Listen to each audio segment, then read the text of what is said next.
Hey, welcome back to Score on Business. Remember at the beginning of the show I told you about some of the seminars mostly on Saturdays. Those are at scorenashville.org. Okay, so our next guest today is Raymond Jacobs. And Raymond is with Initial State.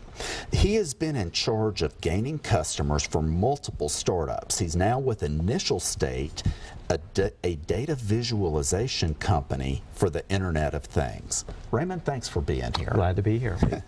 So what the heck is this Internet of Things, and how does Initial State assist customers? Sure. The Internet of Things, or is referred to as IoT, really simply is connected devices. Mm-hmm. Right now, the 99% of devices are not connected to the Internet. Right. So current examples would be like a wireless headset or...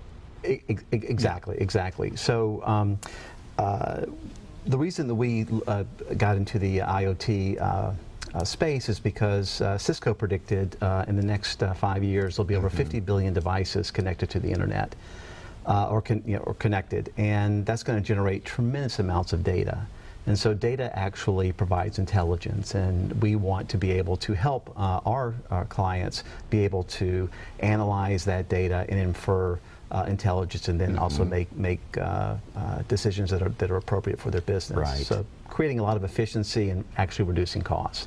So with it, what would an easy to understand example?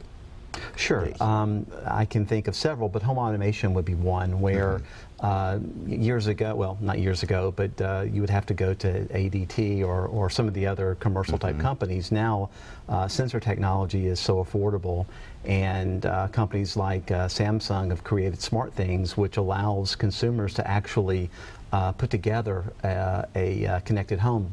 And so we provide that dashboard to those consumers, and so they can look at the data, they can look at anomalies, look at correlations, and make their homes more efficient and less costly to run. So, but home automation is an example. Precision agriculture, the sensors in the field, sensors on livestock, produce tremendous amounts of data that can help farmers, again, reduce costs and create efficiencies. Oh, that makes a lot of sense. Absolutely. Okay.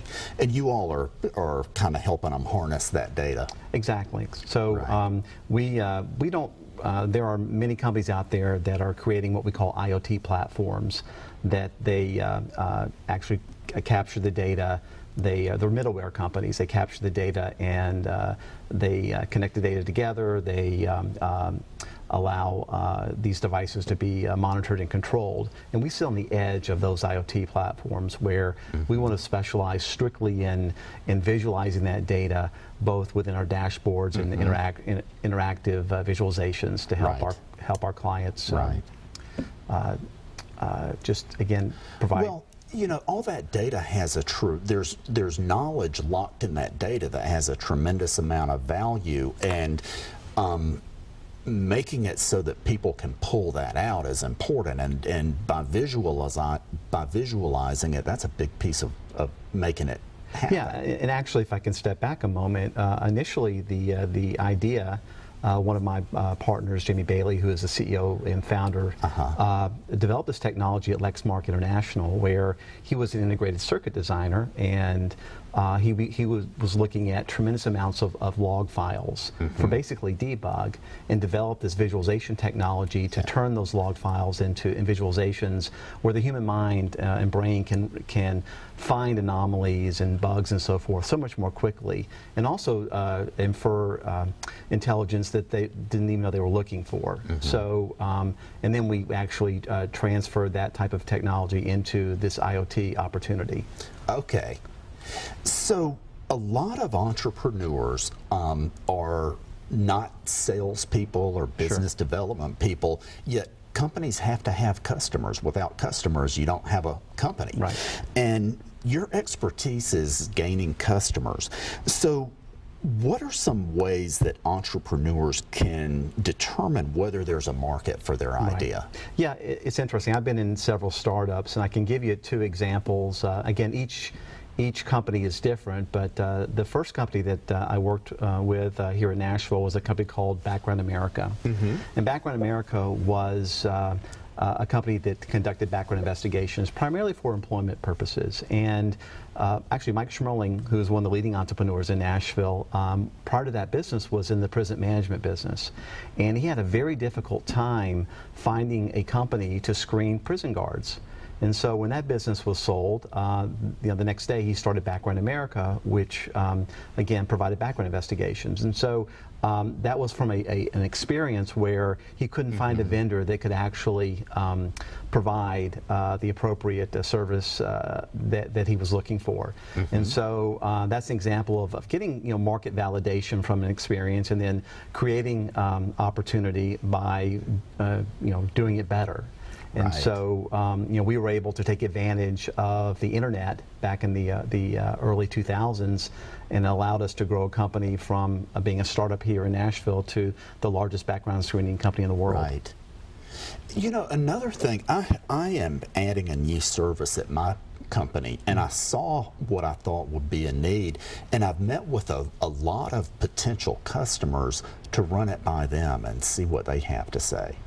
That's another thing, folks. Sure, absolutely. And again, in a prior business, certainly doing beta testing, doing focus groups, you have your idea, and it looks great on paper, but in the real world, will it work or not? And so you go through a pretty exhaustive beta testing. You capture individuals that want to provide you feedback and so forth, and you tweak and you learn, and you can create an excellent product by client feedback. And in previous businesses, some of our most unique innovations came from ideas from our clients. And so it's very important to get that give and take from the end user. So beta testing and focus groups can certainly validate what you're doing and provide some unwanted headache down the road. Absolutely. This next question is really important. Can you talk to us about understanding your market as well as understanding your customers and their decision-making process? Sure. Yeah, I mean, each business is different. Each decision maker is different, whether you're selling an enterprise-wide solution or if you're selling direct to a consumer or technologist like I'm doing today, or actually doing both.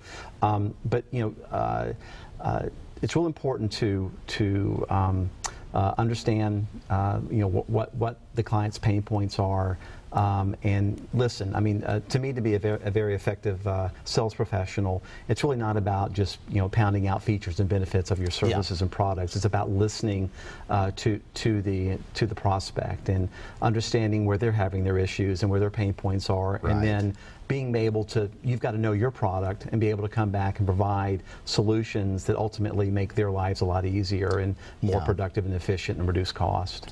Well, I think, one thing you're saying in kind of some different words is to put yourself in their shoes, walk a mile in their shoes. Exactly. Yeah, I personally, as I'm an entrepreneur, but I'm also a career sales professional, and talking features and benefits without finding the first thing is to ask questions and find need. Right. That's when you start talking about a solution, not before. Yeah, I was always, early on, certainly when you're beginning your sales career, it's more so you tend to regurgitate basic information, but as you mature as a professional and you become a better listener, then it becomes easier to be a solution seller, so to speak. And that's what I found in my career is that it's worked, and you have to be patient and listen. And sometimes it's a committee of decision makers where you have to go through an RFP process, and you've got to satisfy procurement or human resources or technology or the actual inside client. But in some cases, it's the individual that makes that decision. But it just depends on the business. Talk to us about pain points, why they matter, and how to identify them. Yeah, again, like I've said, pain points are typically discovered through the interview process. When you've got to know your client, certainly, and then you've got to go through that process of understanding where they're having issues, where there's inefficiencies, where their costs may be just out of whack, and then once you learn all of that, then you can come back and be an effective solution for them, Right. whether that's in forms of a proposal or answering an RFP or what have you. So one thing that's been consistent through our discussion here is listening. Sure. Asking questions, asking the right questions, and listening. Right. So let's move on in the time we have left. Talk to us about client retention, your business's reputation, reviews, and that type of thing. Sure. And again, from an enterprise perspective, if you're selling into a large corporation, you'll certainly have what we call statements of work. These are basically crystal clear engagement instructions and so forth. You could have a service level agreement where a particular service is expected, and there could be penalties on the back end if that service has not been completed to the client's satisfaction.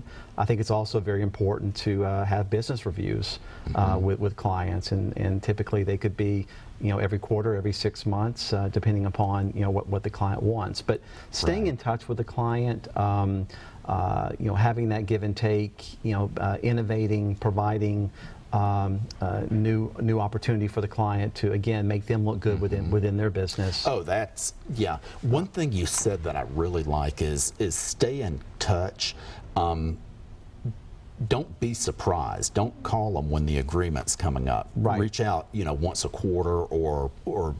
Yeah, and again, with the advent of social media and blogging, that's one of the ways in this current business that I'm in is that we've been able to generate a lot of buzz organically through just providing really, really excellent content. Okay. And so I think it's also important when you have an existing client to constantly provide them with innovation and information that keeps them engaged with you, and you just don't speak with them every time the agreement's up for renewal. Exactly. Right. Exactly. Well, that is some great information. You've really covered a lot today, and I appreciate it. My pleasure. Okay, ladies and gentlemen, we will be back next week. Thank you.